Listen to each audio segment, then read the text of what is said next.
आजकल पेट्रोल और डीजल का दाम इतने महंगे होते जा रहे हैं कि इंसान सोच भी नहीं सकता है। अगर यह ऐसा ही चलता रहा तो एक दिन ऐसा भी आएगा कि इसके लिए भी हमें लोन लेना पड़ सकता है। जो पेट्रोल 1990 में 12 रुपये में बिकता था, वह पेट्रोल आज 110 रुपये में बिकने लगा है। क्या आपने कभी सोचा है कि पेट्रोल और डीजल का रेट इतना महंगा क्यों होता जा रहा है और यह कैसे बनाया जाता है? तो आज हम जानेंगे इसी वीडियो में पेट्रोल और डीजल की पूरी कहानी। तो बने रहें इस वीडियो में और चलिए जानते हैं इस पेट्रोल और डीजल की पूरी कहानी। दोस्तों, पेट्रोल और डीजल को बनाना तो काफ़ी आसान है, लेकिन इसकी मैन्युफैक्चरिंग यानी कि इसको बनाने का जो प्रोसेस है, उसके वजह से पेट्रोल और डीजल इतने महंगे होते जा रहे हैं, क्योंकि इस प्रोसेस में अरबों रुपए खर्च हो जाते हैं। आप सोच रहे होंगे कि पेट्रोल और डीजल को तो ज़मीन से पंप करके आसानी से निकाल लिया जाता होगा और इसे पेट्रोल पंप तक पहुंचा दिया जाता होगा, लेकिन आज आप सोचकर हैरान हो जाएंगे कि यहाँ तक पहुंचाने में उन्हें कितना ज़्यादा समस्याओं का सामना करना पड़ता है। दरअसल पेट्रोल और डीजल ज़मीन के भीतर से काले गाढ़े तरल पदार्थ के रूप में मिलता है, जिसे हम पेट्रोलियम कहते हैं, और यह दोनों ही फ्यूल इसी पेट्रोलियम से ही बनाए जाते हैं। दोस्तों, पेट्रोलियम का मतलब होता है चट्टानों से मिलने वाले तेल, और यह बात बिल्कुल सही है, क्योंकि आज से हजारों लाखों साल पहले जब इस धरती पर अलग अलग समय पर कई बार बेहद खतरनाक और विनाशकारी आपदाएं आई हैं, तब धरती पर रहने वाले जानवर और पेड़ पौधे जमीन की गहराई में दब गए, और हजारों सालों से इस धरती में दबे रहने के बाद जब यह पूरी तरह रिकम्पोज हो गए, तब यह पेट्रोलियम में कन्वर्ट हो गए। हजारों सालों तक दबे रहने के कारण प्रेशर और हीट के वजह से लिक्विड में बदल गए थे, और जब इंसान विकसित हुआ और इस पेट्रोलियम के गुण के बारे में जाना, तो इसे अनेक प्रकार से निकालना शुरू कर दिया। इस पेट्रोलियम में कच्चा तेल यानी क्रूड ऑयल होता है, और इस क्रूड ऑयल में पेट्रोल, नेफ्था, केरोसिन और डीजल जैसी चीज़ें होती है।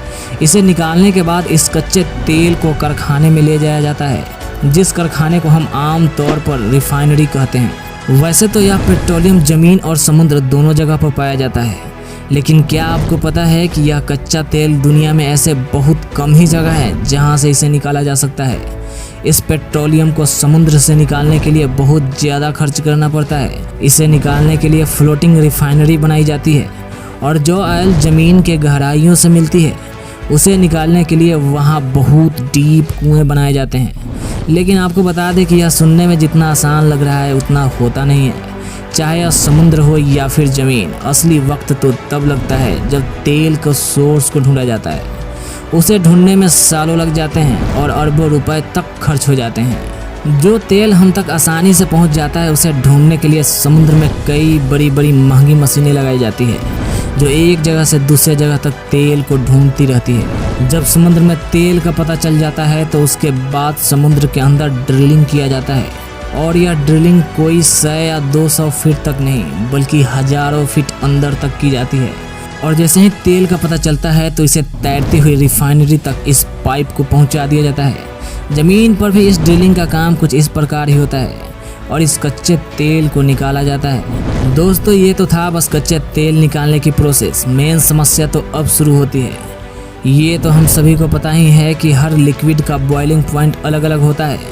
यही कारण है कि हमें पेट्रोल और डीजल को निकालने के लिए इस कच्चे तेल के अलग अलग बॉइलिंग पॉइंट को ढूंढना पड़ता है, क्योंकि यह अलग अलग टेम्परेचर पर ही मिलते हैं। जैसे जैसे इस पेट्रोलियम को उबाला जाता है, यह कच्चे तेल भाप बनने लगता है। यह प्रोसेस कुछ इस प्रकार होता है कि डीजल को पाने के लिए 260 डिग्री तक इस कच्चे तेल को उबालना पड़ता है, और 40 डिग्री उबालने तक पेट्रोल मिलता है।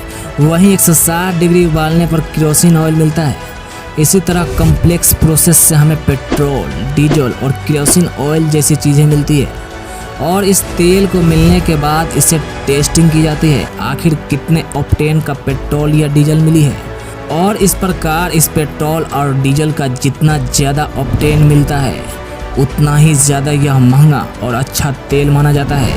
इसके बाद इसे टैंकर्स में भरकर ट्रांसपोर्ट किया जाता है, और इस पूरे प्रोसेस में बहुत सारा इन्वेस्टमेंट होता है।